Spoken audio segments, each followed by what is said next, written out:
فرزند زہرا یہ حالات برے ہیں۔ کاشانہ بصیرت ایک ایسا مکمل یوٹیوب چینل جس پر محروم بصارت کے لیے بالخصوص اور تمام افراد کے لیے بالعموم سینکڑوں کی تعداد میں اسلامی کتب دستیاب ہیں۔ لہذا گزارش ہے کہ آپ اپنی ذمہ داری نبھاتے ہوئے کاشانہ بصیرت کو سبسکرائب کرنے کے ساتھ ساتھ بیل آئیکن کو پریس کیجیے تاکہ آپ علم کے حصول کے ساتھ ساتھ مذہب اہل بیت کی اشاعت میں بھی اہم کردار ادا کرتے رہیں۔ کاشانہ بصیرت۔ فرزند زہرا یہ حالات برے ہیں۔ اعوذ باللہ من الشیطان الرجیم، بسم اللہ الرحمن الرحیم۔ کاشانہ بصیرت کے قابل احترام سامعین کرام، السلام علیکم ورحمۃ اللہ وبرکاتہ۔ کتاب پند تاریخ کی جلد نمبر 3 کی ریڈنگ کے اس نویں پارٹ کے ساتھ آپ کی خدمت میں آپ کی ریڈر زہرا علی حاضر ہوں۔ اس باب کا عنوان ہے مذمت اسراف و سخت گزرانی۔ سب سے پہلے آپ کے سامنے اس باب کی فہرست پیش کرتے ہیں۔ بہلول نے قصر سلطانی کی دیوار پر کیا لکھا؟ 215۔ فضول خرچی کی بدترین مثالیں 216۔ تمام پونجی نہ لٹائیں 219۔ فضول خرچ کون ہے 219۔ پانی کا ضیاع بھی اسراف ہے 220۔ خوراک میں اسراف امراض کا سبب ہے 222۔ عبادت بھی ایمان کے مطابق ہونی چاہیے 222۔ خدا کو میانہ روی پسند ہے 224۔ زندگی افراط و تفریط سے پاک ہونی چاہیے 225۔ امام صادق علیہ السلام اور صوفیہ کا مباحثہ 226۔ چند روایات 233۔ اب ہم باقاعدہ پیج نمبر 215 سے آغاز کرتے ہیں باب نحوم کا۔ پہلا واقعہ، بہلول نے قصر سلطانی کی دیوار پر کیا لکھا؟ ایک مرتبہ ہارون الرشید اپنے زیر تعمیر محل کا معائنہ کر رہا تھا۔ راستے میں بہلول سے ملاقات ہو گئی۔ ہارون نے انہیں اپنا محل دکھایا اور پھر ان سے فرمائش کی کہ کوئی خوبصورت جملہ محل کی بیرونی دیوار پر تحریر کرے۔ بہلول نے کوئلہ اٹھا کر قصر سلطانی کی بیرونی دیوار پر یہ عبارت تحریر کی: مٹی پر مٹی کو بلند کیا گیا اور دین کو خوار و پست کر دیا گیا۔ پھر بہلول نے ہارون سے کہا کہ تو نے یہ محل اگر اپنی حلال دولت سے تعمیر کرایا ہے تو یہ اسراف ہے اور اللہ کا فرمان ہے واللہ لا يحب المسرفین، اللہ اسراف کرنے والوں کو پسند نہیں کرتا، اور اگر یہ محل لوگوں کے مال سے تعمیر کرایا ہے تو یہ خیانت ہے اور سری ظلم ہے اور اللہ کو خیانت اور ظلم سے نفرت ہے۔ اگلا واقعہ، فضول خرچی کی بدترین مثالیں۔ ابو یاسر بغدادی کہتا ہے کہ اسلام میں 2 ولیمے ایسے گزرے ہیں کہ جن کی مثال پہلے نہ ملتی ہے اور نہ ہی مستقبل میں ان کی مثال ملے گی۔ پہلا ولیمہ زبیدہ اور ہارون الرشید کی شادی پر دیا گیا۔ ولیمے کے شرکاء پر سونے چاندی کی بارش کی گئی اور ہارون الرشید کے دور کے علاوہ مہدی عباسی کے دور میں سرکاری خزانے سے 5 کروڑ دینار کا خرچہ ہوا۔ دوسرا ولیمہ حسن ابن سہل کی بیٹی پوران دخت اور مامون الرشید کی شادی پر دیا گیا۔ ابو الفرج لکھتے ہیں کہ یہ ایک یادگار ولیمہ تھا۔ اس جیسا ولیمہ نہ تو دور جاہلیت میں ہوا اور نہ ہی مستقبل میں ایسے پرتکلف ولیمے کی توقع ہے۔ اس ولیمے میں مامون نے جو خرچہ کیا سو کیا، لیکن حسن ابن سہل نے نوازشات کی حد کر دی۔ اس تقریب میں جتنے بنی ہاشم سے سالار اور کاتب اور حاجب شریک ہوئے، ان سب میں پرچیاں تقسیم کی گئی تھیں، اور کسی پرچی میں باغ کی ملکیت کا نام تھا، کسی پرچی میں کنیز کا نام درج تھا، کسی پرچی میں بہت بڑا انعام لکھا ہوا تھا، اور جس شخص کو جیسی پرچی ملتی تو وہ پرچی لے کر حسن کے ملازم کے پاس جاتا اور پرچی پر لکھا ہوا انعام حاصل کرتا۔ اس کے علاوہ باقی شرکاء کے لیے درہم و دینار اور نافع مشک و عنبر تقسیم کیے گئے۔ شادی کے شرکاء کے آنے جانے کے لیے 36,000 ملاحوں کی خدمات حاصل کی گئی۔ دلہن کی رونمائی کے لیے سونے کے تاروں سے بنی ہوئی چٹائی تیار کرائی گئی، اور اس چٹائی پر دلہن کے ساتھ زبیدہ دختر جعفر اور حمدونہ دختر ہارون بیٹھی ہوئی تھی۔ جب مامون الرشید آ کر اس چٹائی پر بیٹھا تو سونے کے ظروف میں قیمتی جواہرات نثار کیے گئے، لیکن خلفاء کی بیٹیوں نے ایک در کو بھی ہاتھ نہ لگایا۔ مامون نے شاہی خواتین سے کہا کہ اگرچہ آپ کو ان بیش بہا جواہرات کی ضرورت نہیں ہے، لیکن دلہن کے احترام کے لیے تمہیں یہ جواہرات اٹھا لینے چاہیے۔ اس رات 30 رطل وزنی یعنی ایک رطل عراقی 12 اوقیہ کا ہوتا ہے، اور ہر اوقیہ 40 درہم کے برابر ہوتا ہے، اور ہر درہم 18 چنوں کے برابر ہوتا ہے۔ تو اس رات 30 رطل وزنی عنبر کی شمع لائی گئی۔ مامون نے قیمتی شمع دیکھ کر کہا کہ یہ فضول خرچی ہے۔ زبیدہ نے وہ شمع اٹھا لی اور اس کی بجائے ایک استعمال شدہ شمع جلائی گئی۔ مامون نے زبیدہ سے پوچھا کہ حسن ابن سہل نے اس ولیمے پر کتنا خرچ کیا؟ زبیدہ نے کہا کہ 30 کروڑ سے 37 کروڑ دینار خرچ کیا۔ جب حسن ابن سہل نے زبیدہ کا تخمینہ سنا تو اس نے کہا زبیدہ کو کیا علم، ولیمے پر اخراجات اس نے تو کیے نہیں، اس ولیمے پر میرے 80 کروڑ دینار خرچ ہوئے ہیں۔ اس شادی کی دعوت طعام کے ایندھن لانے کے لیے 4000 گدھے مقرر تھے، اور پورے 4 ماہ تک ایندھن جمع ہوتا رہا، مگر وہ ایندھن بھی کافی نہ ہو سکا تو دیگوں کے نیچے پٹ سن کی آگ جلائی گئی۔ شادی کے لیے خصوصی طور پر ایک شہر آباد کیا گیا تھا جس کا نام فمصلہ رکھا گیا تھا۔ مامون وہاں اپنی دلہن کے ساتھ بیٹھا ہوا تھا کہ دلہن کی دادی نے دولہا دلہن پر جواہرات کی بارش کی۔ مامون نے کنیزوں کو حکم دیا کہ جواہرات اکٹھے کیے جائیں۔ پھر مامون نے تمام جواہرات دلہن کی دادی کو دے کر کہا، ہماری طرف سے یہ آپ کی نظر کیے جاتے ہیں، اگر آپ کی کوئی اور خواہش ہو تو بھی وہ بھی ہم پوری کریں گے۔ دلہن کی دادی نے کہا، میری آپ سے یہی درخواست ہے کہ آپ ابراہیم ابن مہدی کو معاف کر دیں۔ مامون نے ابراہیم ابن مہدی کو معاف کر دیا۔ قارئین کرام، آپ نے 2 بادشاہوں کے ولیمے پر اٹھنے والے خراجات ملاحظہ فرمائے، اور آپ سابقہ جلدوں میں یہ واقعہ بھی پڑھ چکے ہوں گے کہ حضرت علی علیہ السلام نے اپنی بیٹی کو بیت المال کے ہار عید کے روز پہننے کی بھی اجازت نہیں دی تھی، اور بیٹی سے ہار یہ کہہ کر واپس لے لیا تھا کہ اگر اس عاریت کی ضمانت موجود نہ ہوتی تو میں اپنی بیٹی کا ہاتھ کاٹ دیتا۔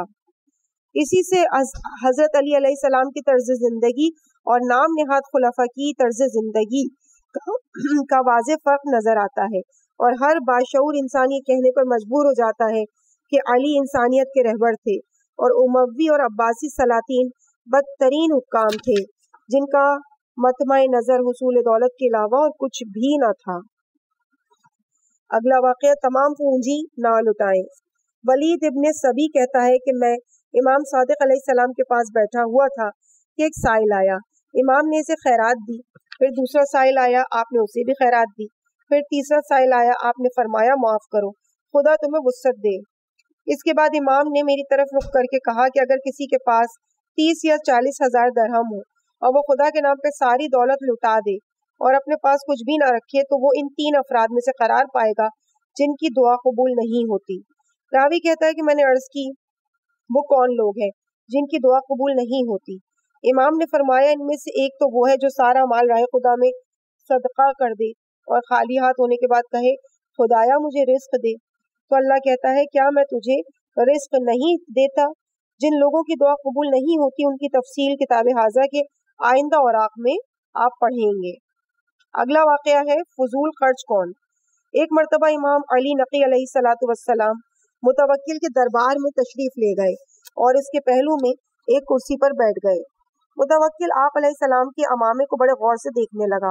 امامہ قیمتی تھا۔ متوکل نے کہا کہ آپ نے یہ دستار کتنے میں خریدی ہے؟ امام علی نقی نے فرمایا، میں نے یہ دستار 500 درہم نقرہ میں خریدی ہے۔ متوکل نے کہا 500 درہم کی دستار خریدنا فضول خرچی ہے۔ امام علی نقی علیہ السلام نے فرمایا، میں نے سنا ہے کہ تو نے چند دن قبل ایک کنیز 1000 دینار زر سرخ کے بدلے میں خریدی ہے۔ متوکل نے کہا جی ہاں، یہ درست ہے۔ امام نے فرمایا، میں نے 500 درہم کا کپڑا اپنے بدن کے اعلیٰ ترین حصے کے لیے خریدا اور تو نے 1000 دینار زر سرخ کی کنیز اپنے بدن کے اسفل ترین حصے کے لیے خریدی۔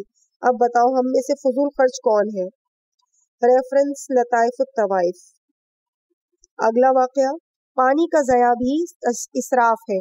حسن بصری ایک دن مولا کائنات امیر المومنین علیہ السلام کے ساتھ فرات کے کنارے جا رہا تھا۔ اسے پیاس محسوس ہوئی، اس نے ایک برتن میں پانی بھرا اور کچھ پانی پی کر باقی پانی زمین پر انڈیل دیا۔ حضرت علی نے فرمایا کہ تو نے پانی زمین پر انڈیل کر اسراف کیا، تیرے لیے بہتر تھا کہ باقی پانی کو دریا کے پانی میں انڈیل دیتا۔ امیر المومنین کی یہ نصیحت سن کر حسن بصری کو غصہ آیا اور کہا کہ اگر میں نے تھوڑی سی مقدار میں پانی انڈیلا ہے تو آپ اسے فضول خرچی قرار دیتے ہیں، جبکہ آپ کی تلوار سے مسلمانوں کا خون ٹپک رہا ہے، کیا وہ اسراف نہیں ہے؟ علی علیہ السلام نے فرمایا کہ جب تجھے باغیوں سے اتنی ہمدردی تھی تو ان کی مدد تو نے کیوں نہیں کی؟ حسن بصری نے کہا میرا ارادہ تھا کہ میں تلوار لے کر آپ کے باغیوں کی مدد کروں، لیکن اس وقت میں نے ایک غیبی آواز سنی کہ قاتل اور مقتول دونوں دوزخی ہیں، اس لیے میں اپنے گھر میں بیٹھ گیا۔ امیر المومنین نے پوچھا تو نے سچ کہا اور کیا تو جانتا ہے کہ آواز کس کی تھی؟ حسن بصری نے کہا نہیں۔ امیر المومنین نے کہا وہ ابلیس کی آواز تھی۔ پھر آپ نے فرمایا ہر امت میں ایک سامری ہوتا ہے اور حسن بصری اس امت کا سامری ہے۔ ریفرنس انوار نعمانیہ صفحہ نمبر 226۔ اگلا واقعہ، خوراک میں اسراف امراض کا سبب ہے۔ ایک نصرانی طبیب نے امام جعفر صادق علیہ السلام سے پوچھا کیا آپ کے پروردگار کی کتاب اور آپ کے پیغمبر کی سنت میں طب کا بھی ذکر موجود ہے؟ امام جعفر صادق علیہ السلام نے فرمایا ہمارے رب کی کتاب میں یہ آیت موجود ہے جس میں صحت کے رہنما اصول کا ذکر کیا گیا ہے۔ کلو و اشربو ولا تسرفو، کھاؤ اور پیو اور اسراف نہ کرو۔ ہمارے پیغمبر صلی اللہ علیہ وآلہ وسلم نے کی حدیث ہے کہ کھانے سے پرہیز ہر دوا کی بنیاد اور کھانے میں اسراف ہر بیماری کی بنیاد ہے۔ نصرانی طبیب یہ سن کر اٹپٹ کھڑا ہوا اور کہا واقعی تمہارے رب کی کتاب اور تمہارے نبی کی سنت نے طب میں جالینوس کے لیے کچھ بھی نہیں چھوڑا۔ ریفرنس انوار نعمانیہ۔ اگلا واقعہ ہے عبادت بھی ایمان کے مطابق ہونی چاہیے۔ امام صادق علیہ السلام نے فرمایا کہ ایمان کے 7 حصے ہیں، کسی کے پاس ایک حصہ ہے، کسی کے پاس 2 اور کسی کے پاس 3۔ علی حزل قیاس، کسی کے پاس 7 حصے ہیں کہ اس لیے ایک حصے والے شخص پر 2 حصے والے کا بوجھ نہیں لادنا چاہیے، اور جس کے پاس 2 حصے ہیں اس پر 3 حصے والے کا بوجھ نہیں ڈالنا چاہیے۔ آپ نے اس مسئلے کی وضاحت کے لیے یہ مثال دی، ایک شخص کا ایک ہمسایہ نصرانی تھا، اس نے نصرانی کو اسلام کی دعوت دی اور اسلام کے خصوصیات اس کے سامنے بیان کی۔ نصرانی بالآخر مسلمان ہو گیا۔ دوسرے دن مسلمان اندھیرا منہ نو مسلم نصرانی کے در پر گیا اور دستک دی۔ نصرانی نے دروازہ کھولا اور پوچھا کیا بات ہے؟ مسلمان نے کہا نماز کا وقت ہے، وضو کرو اور مسجد چلو۔ نو مسلم نے وضو کیا اور پرانے مسلمان کے ساتھ مسجد میں آ گیا۔ اس مسلمان نے نماز شب پڑھی، اس کی دیکھا دیکھی 9 مسلم نے بھی نماز شب پڑھی۔ پھر نماز فجر کا وقت ہوا، دونوں نے نماز فجر پڑھی اور سورج نکلنے تک اس نے 9 مسلم کو مسجد میں بٹھائے رکھا۔ سورج نکلتے ہی 9 مسلم اٹھنے لگا تو مسلمان نے کہا بھائی دن چھوٹے ہوتے ہیں، گھر جا کر کیا کرو گے؟ بیٹھو، کچھ دیر کے بعد ظہر کا وقت آ جائے گا اور اسی اثنا میں تم نوافل پڑھتے رہو۔ 9 مسلم بیچارہ ظہر تک مسجد میں بیٹھا رہا اور ظہر پڑھ کر نکلنے لگا تو اس پرانے مسلم نے کہا بھائی ظہر اور عصر کے درمیان فاصلہ ہی کتنا ہے؟ وہ بیچارہ بیٹھ گیا اور عصر کی نماز بھی ادا کی۔ اس طرح سے نماز عشاء تک پرانے مسلمان نے 9 مسلم کو مسجد میں بٹھائے رکھا۔ نماز عشاء کے بعد دونوں اپنے اپنے گھروں کو چلے گئے۔ دوسری صبح مسلمان نے 9 مسلم کا دروازہ کھٹکھٹایا، بھائی آؤ نماز پڑھنے چلے۔ تو نصرانی نے کہا بھائی میں غریب آدمی ہوں، میرے چھوٹے چھوٹے بچے ہیں، تم کسی نکمے شخص کو جا کر مسلمان بناؤ، ایسی مسلمانی سے میں نصرانی ہی بہتر ہوں۔ امام صادق علیہ السلام نے فرمایا اگر وہ شخص 9 مسلم پر زیادہ بوجھ نہ لا دیتا تو وہ اسلام سے درگزشتہ نہ ہوتا۔ اگلا واقعہ خدا کو میانہ روی پسند ہے۔ محمد بن حمزہ کہتا ہے کہ میں نے اپنے ایک دوست ابو ہاشم جعفری کی وساطت سے امام حسن عسکری علیہ السلام کو خط لکھا جس میں نے اپنی تنگ دستی کی شکایت کی تھی۔ اور امام سے درخواست کی تھی کہ آپ میری تنگ دستی کا خاتمے کے لیے دعا فرمائیں۔ چند دنوں کے بعد امام عالی مقام کا جواب مجھے موصول ہوا، جس میں انہوں نے تحریر کیا تھا کہ اللہ نے تیری تنگ دستی دور کر دی ہے، تیرا چچا زاد بھائی یحییٰ بن حمزہ مر گیا ہے اور تجھے میراث کے طور پر 1,00,000 درہم ملیں گے۔ اس پر اللہ کا شکر ادا کر اور میانہ روی پر عمل کر اور اسراف سے پرہیز کر، کیونکہ اسراف شیطانی عمل ہے۔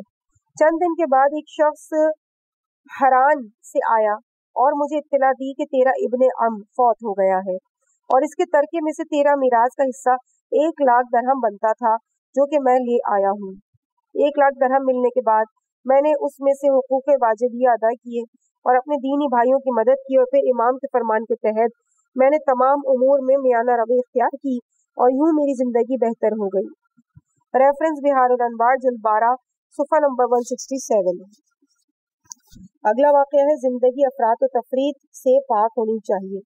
امیر المومنین علیہ السلام علا بن زیاد حارثی کی عیادت کے لیے اس کے گھر تشریف لے گئے۔ آپ نے اس کے گھر کی وسعت ملاحظہ کی تو فرمایا، دنیا میں اتنا وسیع گھر لے کر تو کیا کرے گا، جبکہ آخرت کے لیے ایسے گھر کی شدید ضرورت ہے۔ اگر تو چاہے کہ آخرت میں تجھے وسیع مکان ملے تو پھر مہمان نوازی کر، صلہ رحمی بجا لا اور حقوق کی ادائیگی کر۔ علا بن زیاد نے اپنے بھائی عاصم بن زیاد کی شکایت کی کہ وہ رہبانیت کی طرف مائل ہو گیا ہے اور ترک دنیا کر چکا ہے۔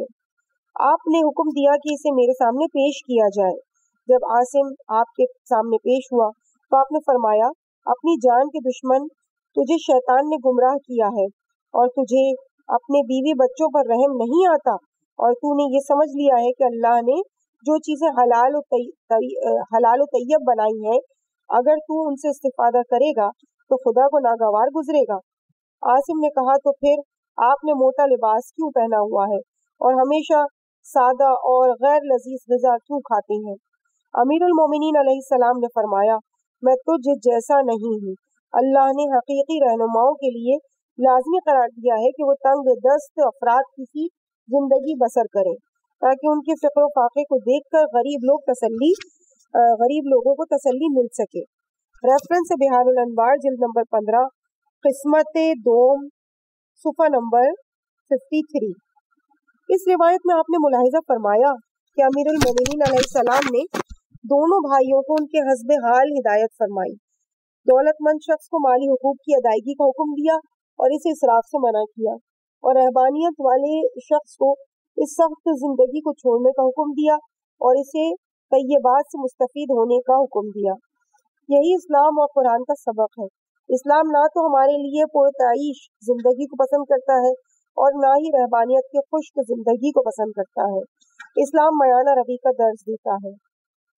اگلا واقعہ امام صادق علیہ السلام اور صوفیہ کا مباحثہ۔ اگلا واقعہ ہے امام صادق علیہ السلام اور صوفیہ کا مباحثہ۔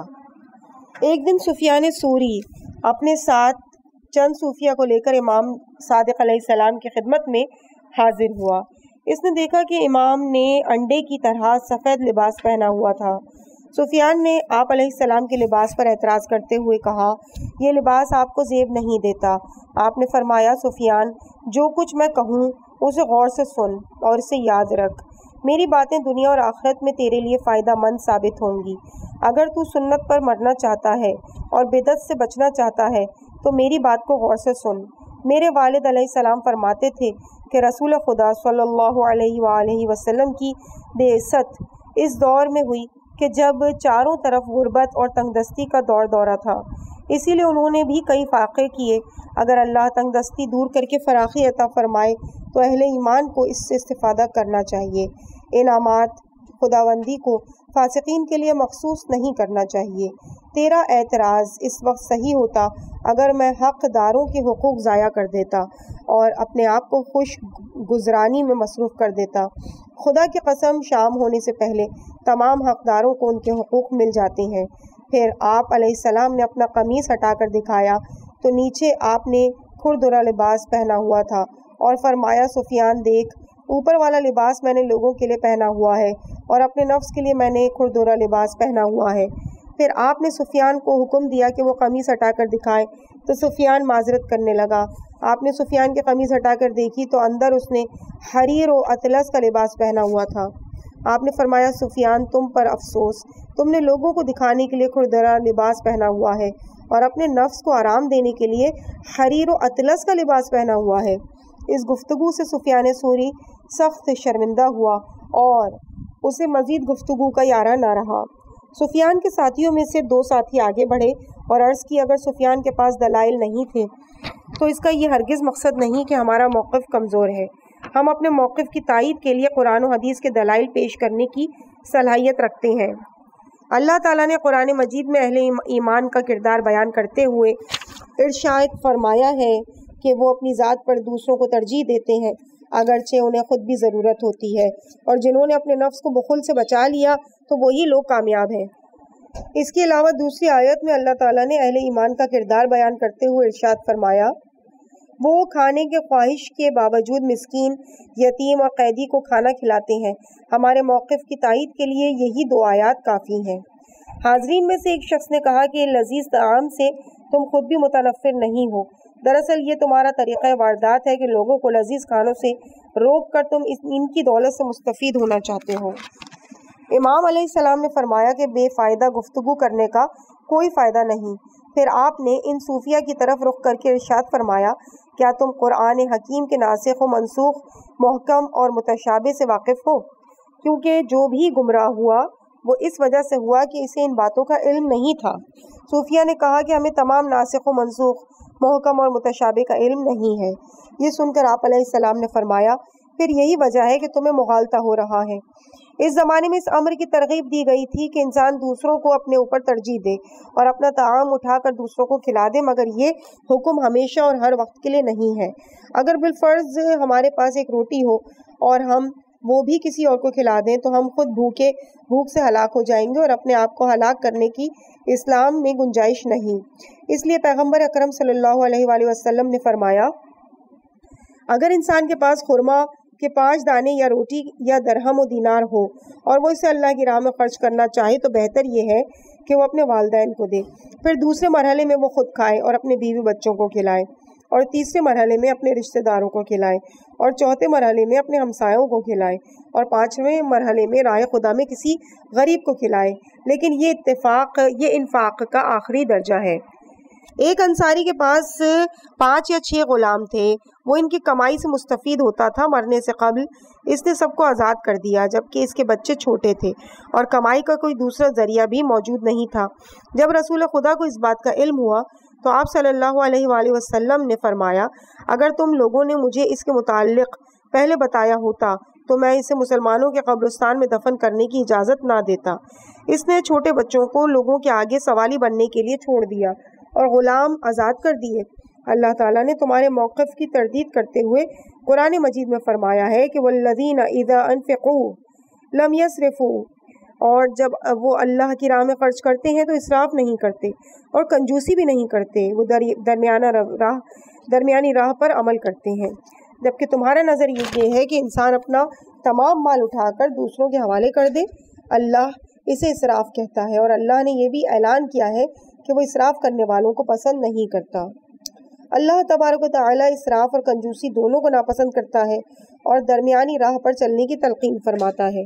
جو شخص اپنا سارا مال لٹا دے اور پھر اللہ سے رزق طلب کرے تو وہ ان لوگوں میں سے قرار پاتا ہے جن کی دعا قبول نہیں ہوتی۔ پیغمبر اکرم صلی اللہ علیہ وآلہ وسلم نے فرمایا میری امت کے چند گروہ ایسے ہیں جن کی دعا قبول نہیں ہوتی۔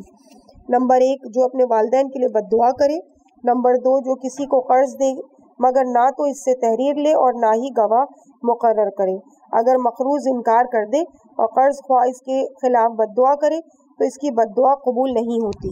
نمبر 3 جو شخص اپنی بیوی کو بد دعا کرے جبکہ اللہ نے طلاق کا حق اسے تفویض کیا ہے۔ نمبر 4 جو شخص اپنے گھر بیٹھ جائے اور اللہ سے رزق کا سوال کرے تو اللہ فرماتا ہے کیا میں نے تجھے ہاتھ پاؤں نہیں دیے، گھر سے باہر نکل کر کوئی کام کر تاکہ میرا رزق تجھے مل سکے۔ نمبر 5 جسے اللہ نے رزق دیا لیکن اس نے سارا رزق خرچ کر دیا اور پھر اللہ سے رزق کی دعا مانگے تو اللہ فرماتا ہے کہ میں نے تجھے رزق دیا تھا لیکن تو نے اسراف کیا، تو کیا میں نے اسراف سے روکا نہیں تھا؟ نمبر 6، وہ شخص جو قطع رحم کے لیے دعا کرے۔ پیغمبر اکرم صلی اللہ علیہ وآلہ وسلم نے اپنے عمل سے ہمیں اتفاق کا درس دیا ہے۔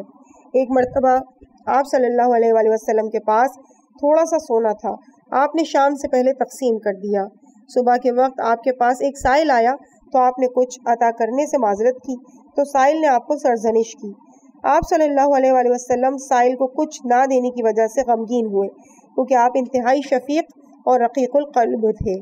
اللہ تعالیٰ نے اپنے حبیب کو تعریف فرمائی اور یہ آیت نازل فرمائی، وَلَا تَجْعَلْ، اپنے ہاتھ کو گردن سے مت باندھو اور نہ ہی اسے مکمل کھلا چھوڑو، ایسا نہ ہو کہ تم ملامت زدہ اور پریشان ہو کر بیٹھ جاؤ۔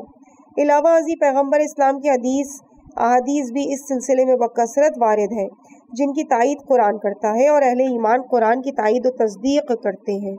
حضرت سلیمان اور حضرت ابو ذر صحابہ میں ممتاز مقام کے حامل تھے۔ جب سلیمان فارسی کو بیت المال سے وظیفہ ملتا تو وہ پورے سال کی گندم خرید کر اپنے پاس ذخیرہ کر لیتے۔ کسی نے ان سے کہا کہ تمہیں پورے سال کی گندم ذخیرہ کرنے کی کیا ضرورت ہے جبکہ ممکن ہے تم پورا سال زندہ نہ رہو؟ حضرت سلیمان فارسی نے فرمایا، کیا ضروری ہے کہ میں جلد ہی مر جاؤں؟ آخر تم لوگ میری زندگی کا کیوں نہیں سوچتے؟ یہ بھی تو ممکن ہے کہ میں زندہ رہ جاؤں۔ جب انسان کے گھر میں کھانے کا سامان نہ ہو تو نفس سرکشی پر آمادہ ہو جاتا ہے، اگر گھر میں کھانے کا سامان موجود ہو تو نفس انسانی آسودگی محسوس کرتا ہے۔ حضرت ابو ذر کے پاس بھی بہت سی بھیڑیں اور چند اونٹ موجود تھے۔ آپ ان کا دودھ دوہا کرتے تھے اور خود بھی پیتے اور خاندان کو پلاتے۔ جب ان کا خاندان ان سے گوشت کا تقاضا کرتا تو وہ بھیڑ ذبح کر کے اپنے بچوں اور بیوی کو گوشت کھلاتے۔ ابو ذر جب ملاحظہ کرتے کہ قحط سالی نے معاشرے کو اپنی لپیٹ میں لے لیا ہے تو وہ اپنے اونٹوں میں سے اونٹ ذبح کر کے ہمسائے میں تقسیم کر دیتے تھے اور خود اپنے لیے ایک شخص کا حصے برابر گوشت اٹھاتے تھے۔ ابتدائی اسلام میں لوگوں کو زیادہ محنت و مشقت کے لیے تیار کیا گیا تھا، لیکن اللہ نے پھر ان کی کمزوری پر رحم فرمایا اور ان سے سختی کو دور کر دیا کہ ایک مومن 10 کافروں سے جہاد کرے۔ اس حقیقت کی وضاحت کے لیے جہاد کی آیت موجود ہے جن میں پہلے حکم دیا گیا تھا کہ ایک مومن 10 کافروں سے جہاد کرے، لیکن بعد میں اللہ تعالیٰ نے ان کی کمزوری پر رحم کیا اور حکم دیا کہ ایک مومن 2 کافروں سے جہاد کرے۔ اور اگر بالفرض تمہارا یہ نظریہ تسلیم کر لیا جائے کہ آدمی اپنے گھر میں کچھ نہ رکھے، سارا مال لوگوں میں لٹا دے، تو اس صورت میں قسم کا کفارہ کیسے ادا کیا جائے گا؟ نظر پر عمل کیسے ہو؟ زکوٰۃ کس طرح سے ادا کی جائے؟ حج بیت اللہ کی استطاعت کیسے پیدا ہو؟ تمہارے تمام تر مغالطے کی وجہ سے ناسخ و منسوخ، محکم اور متشابہ سے تمہاری عدم واقفیت ہے۔ پھر آپ نے ان صوفیہ کو حضرت سلیمان، داؤد، ذوالقرنین اور یوسف کی حکمرانی کی مثالیں دی۔ آخر میں انہیں نصیحت کرتے ہوئے فرمایا، تمہیں جس چیز کا علم نہیں ہے اس کے لیے اہل علم سے رجوع کرو۔ عزیزان، اس کے بعد ہیڈنگ ہے چند روایات۔ بہار الانوار جلد نمبر 15 قسمت دوم صفحہ 199 پر ہے کہ علی علیہ السلام نے فرمایا، انسان کو اس وقت تک حقیقت ایمان کا ذائقہ معلوم نہیں ہو سکتا جب تک اس میں 3 عادات نہ ہوں۔ نمبر 1 دینی ضرورت کے مسائل سے آگاہی، نمبر 2 مصائب میں صبر، نمبر 3 مخارج زندگی میں میانہ روی۔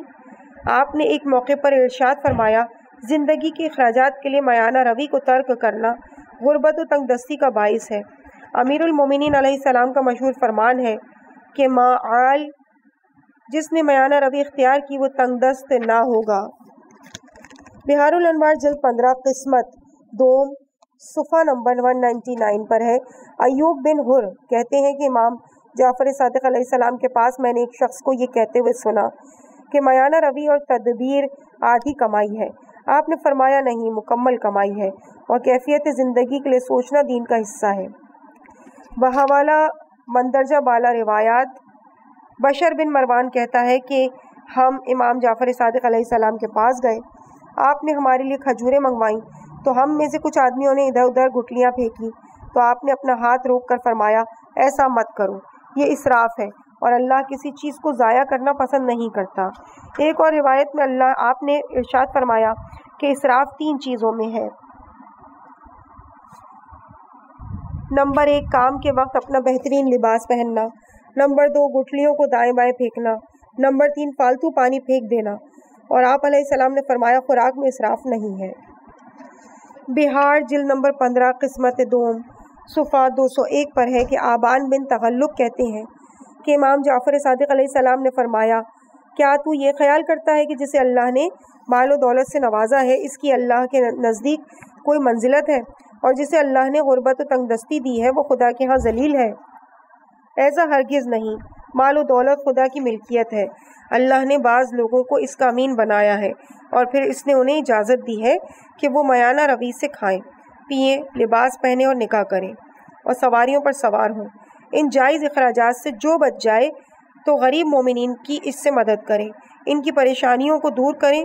جس نے ایسا کیا تو اس کا کھانا پینا، سواری اور شادی اس کے لیے حلال ہے، جس نے اس پر عمل نہ کیا تو اس کے لیے سب کچھ حرام ہے۔ پھر آپ علیہ السلام نے یہ آیت پڑھی، اسراف نہ کرو، اللہ اسراف کرنے والوں کو دوست نہیں رکھتا۔ یہ کہاں تک درست ہے کہ اللہ ایک شخص کو مال و دولت کا امین بنائے اور وہ 10,000 درہم کا گھوڑا خریدے، جبکہ اس کے لیے 20 درہم کا گھوڑا بھی کفایت کر سکتا ہے، اور 1000 دینار کی ایک کنیز خریدے، جبکہ 20 دینار کی کنیز سے بھی اس کا گزارا ہو سکتا ہے۔ پھر آپ علیہ السلام نے دوبارہ قرآن مجید کی وہی آیت تلاوت فرمائی، اسراف نہ کرو، اللہ اسراف کرنے والوں کو دوست نہیں رکھتا۔ عزیز سامعین، اس مقام پہ الحمدللہ باب نہم اختتام پذیر ہوا۔ اب انشاءاللہ اگلے پارٹ میں جو کہ بند تاریخ کی جلد نمبر 3 کا آخری پارٹ ہوگا، انشاءاللہ آپ سے ملاقات ہوگی، اور اس باب کا عنوان ہے مذمت حب دنیا۔ مجھے اپنی دعاؤں میں یاد رکھیے گا۔ والسلام علیکم ورحمۃ اللہ وبرکاتہ۔